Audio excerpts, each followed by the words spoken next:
रूस ने भारत में हुए G20 समिट को शानदार बताया है और आयोजन की जमकर तारीफ की है।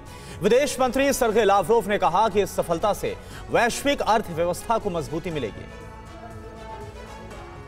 और इस बीच ये तस्वीर हम आपको दिखा रहे हैं जस्टिन ट्रूडो के साथ। ये मुलाकात की तस्वीर आपके सामने। प्रधानमंत्री नरेंद्र मोदी और कनाडा के प्रधानमंत्री जस्टिन ट्रूडो आपस में मुलाकात करते हुए, हाथ मिलाते हुए, ये बेहद ही खास तस्वीरें इस वक्त आपके सामने G20 समिट के दौरान जस्टिन ट्रूडो की तस्वीर। और जाहिर सी बात है कि तस्वीरें इस बात को सामने रख रही हैं कि कैसे भारत और कनाडा के जो रिश्ते हैं वो और भी ज्यादा मजबूत होते हुए नजर आ रहे हैं हर स्तर पर।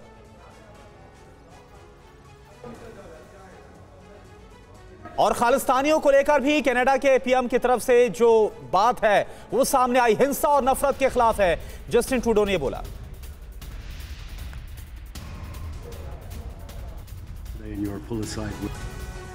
रूस ने भारत में हुए G20 समिट को शानदार और कामयाब सम्मेलन बताया।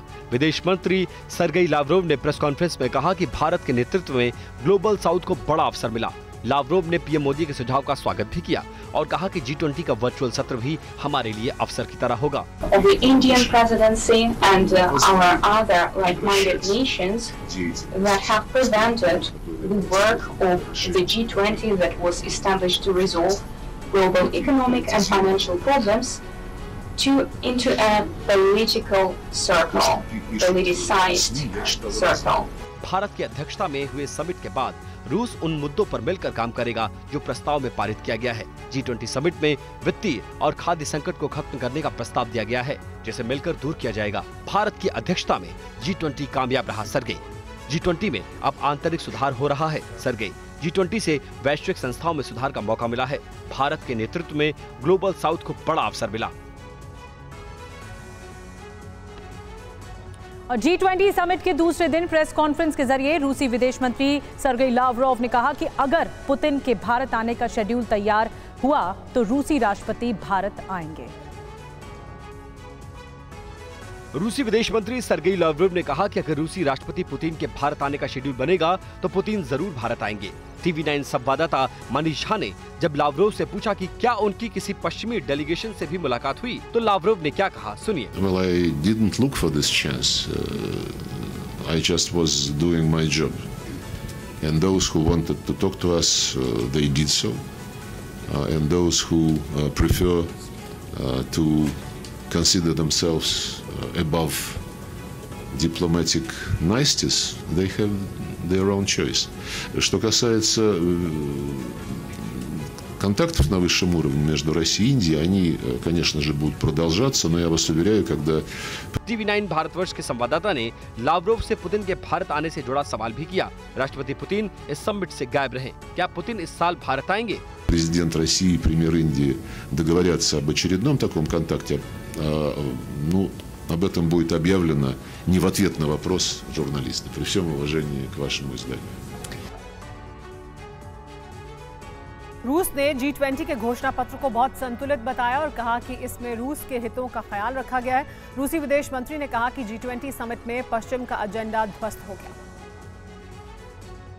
रूसी विदेश मंत्री सर्गेई लावरोव ने यूक्रेन के मुद्दे पर पश्चिम के एजेंडे को फेल बताया और कहा कि यूक्रेन को लेकर पश्चिम से कोई बातचीत नहीं होगी। G20 के घोषणा पत्र का जिक्र करते हुए लावरोव ने कहा कि यूक्रेन की जंग को लेकर इसमें संतुलित बात कही गई है। लावरोव ने कहा कि पश्चिमी देशों का यूक्रेनी एजेंडा नाकाम, समिट का यूक्रेनीकरण नहीं कर पाए।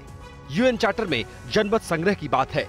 यूक्रेन ने खुद अपने इलाकों को खोया, पश्चिम जनमत संग्रह को अनदेखा कर रहा है। पश्चिमी मीडिया को बेहद गंभीरता से न ले। लावरोव ने कहा कि अगर पश्चिम सिर्फ रूस पर कार्रवाई करेगा तो तबाह हो जाएगा। सीजफायर को लेकर रूस के विदेश मंत्री सर्गेई ने कहा कि रूस ने 1.5 साल पहले समझौते की बात की थी, लेकिन पश्चिम के दबाव में यूक्रेन पलट गया। अब यूक्रेन ने बातचीत नहीं करने का प्रस्ताव पारित किया है, लेकिन पश्चिम क्यों खामोश है? लावरोव ने कहा कि प्रेसिडेंट पुतिन ने बार-बार कहा है कि जमीनी हकीकत को देखते हुए कोई समझौता हो सकता है। लावरोव ने अफ्रीकी देश का भी जिक्र किया और कहा कि अफ्रीका से संबंध बनाने के लिए पश्चिम को अपनी औपनिवेशिक मानसिकता त्यागनी होगी।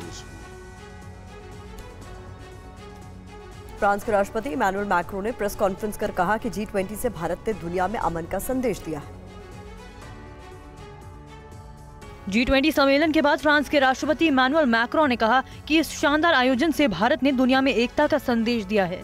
इसके साथ ही उन्होंने UNSC IMF में समय के हिसाब से बदलाव का समर्थन किया। Please allow me to thank Prime Minister Modi. Faithful to its principles, India did its utmost for its presidency of the G20 to serve unity and peace and send across a message of unity while Russia is still waging its war of aggression in Ukraine.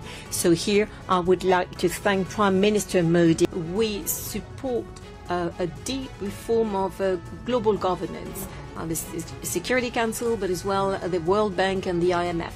They have to reflect today's reality and in terms of demography and economy as well. इससे पहले PM Modi ने कहा कि दोपहर के भोजन के समय कई विषयों पर बहुत ही सार्थक बैठक हुई।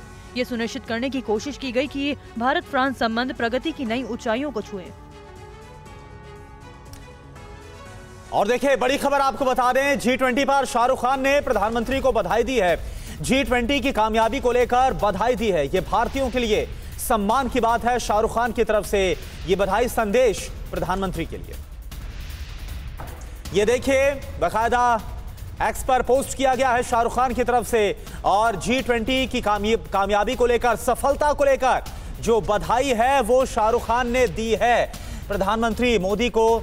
और जिस तरह से G20 की प्रेसिडेंसी भारत के हाथ रही और जो अध्यक्षता भारत के पास थी और बखूबी भारत ने इसको निभाया है, उसे लेकर बधाई।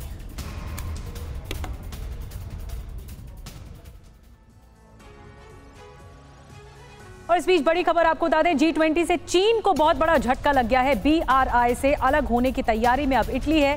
इटली के प्रधानमंत्री जॉर्जिया मेलोनी ने ये संकेत दिए। चीन के प्रधानमंत्री ली कियांग से मुलाकात में ये संकेत दिए गए हैं। बेल्ट एंड रोड इनिशिएटिव से अलग होगा इटली, और सूत्रों के हवाले से ये बड़ी खबर मिल रही है। तो इसके बाद एक बहुत बड़ा झटका, एक बहुत बड़ा झटका चीन को लगेगा, क्योंकि ये इस इनिशिएटिव के जरिए, बेल्ट एंड रोड इनिशिएटिव के जरिए चीन अपनी महत्वाकांक्षी योजना को आगे बढ़ा रहा है, और जिसको लेकर अगर इटली ने संकेत दिए हैं तो बड़ा झटका है।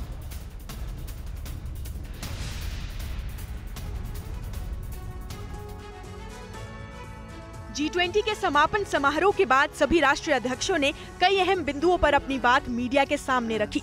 इटली की प्रधानमंत्री जॉर्जिया मेलोनी ने सोशल मीडिया के जरिए G20 की सफलता को साझा किया। वहीं दावा किया जा रहा है कि G20 बैठक में चीनी प्रधानमंत्री ली कियांग को संकेत दिया है कि इटली चीनी राष्ट्रपति शी जिनपिंग के बेल्ट एंड रोड इनिशिएटिव से बाहर निकलने की प्लानिंग कर रहा है। तो वहीं तुर्की के राष्ट्रपति एर्दोआन ने भी रूस यूक्रेन युद्ध पर अपनी बात रखते हुए कहा कि रूस को अलग थलग करना किसी के लिए भी मुमकिन नहीं। साथ ही ब्लैक सी में तनाव बढ़ाने वाले कदमों से बचना चाहिए। इस बीच प्रधानमंत्री मोदी ने भी कनाडा के पीएम जस्टिन ट्रूडो से मुलाकात की, जिसकी जानकारी प्रधानमंत्री मोदी ने ट्वीट कर दी और लिखा कि अलग अलग क्षेत्रों में भारत कनाडा संबंधों को लेकर चर्चा हुई।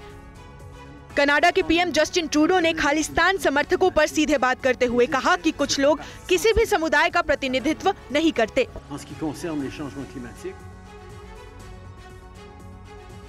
चीन ने भारत पर G20 मंच का अपने हित में इस्तेमाल करने का आरोप लगाया है। चीनी रक्षा मंत्रालय से जुड़े थिंक टैंक ने G20 में भारत की कामयाबी पर जमकर अपनी भड़ास निकाली है। G20 समिट में भारत की कूटनीतिक कामयाबी और इसके सफल आयोजन से चीन बहुत चिढ़ा हुआ है। भारत के दबदबे से चीन बिफरा हुआ है, और अब तो चीन ने भारत पर चीनी हितों को नुकसान पहुंचाने का आरोप भी लगा दिया। इतना ही नहीं, चीन ने भारत पर G20 मंच का अपने हित में इस्तेमाल करने का आरोप भी लगाया। चीनी रक्षा मंत्रालय से जुड़े थिंक टैंक ने आरोप लगाया कि भारत G20 के मंच का इस्तेमाल अपने हित साधने में कर रहा है। ऐसा कर भारत चीन के हितों को नुकसान पहुंचा रहा है। भारत निजी मसलों को वैश्विक मंच पर रख रहा है। भारत मेजबान देश की जिम्मेदारी पूरी नहीं कर रहा। भारत भविष्य के लिए मुश्किलें पैदा कर रहा है। चीन की इस चिढ़ को समझना बहुत आसान है। भारत ने समिट के जरिए चीन की जो घेरेबंदी की है, उससे चीन नाराज है। चीन के बेल्ट एंड रोड इनिशिएटिव के जवाब में भारत ने मिडिल ईस्ट कॉरिडोर पर सहमति बनाकर चीन को कड़ा संदेश दिया। चीन को समिट के थीम वसुधैव कुटुंबकम से भी चिढ़ थी। बैठक में चीन के इलेक्ट्रिक बैटरी एकाधिकार के खिलाफ ग्लोबल बायोफ्यूल अलायंस का ऐलान भी किया गया।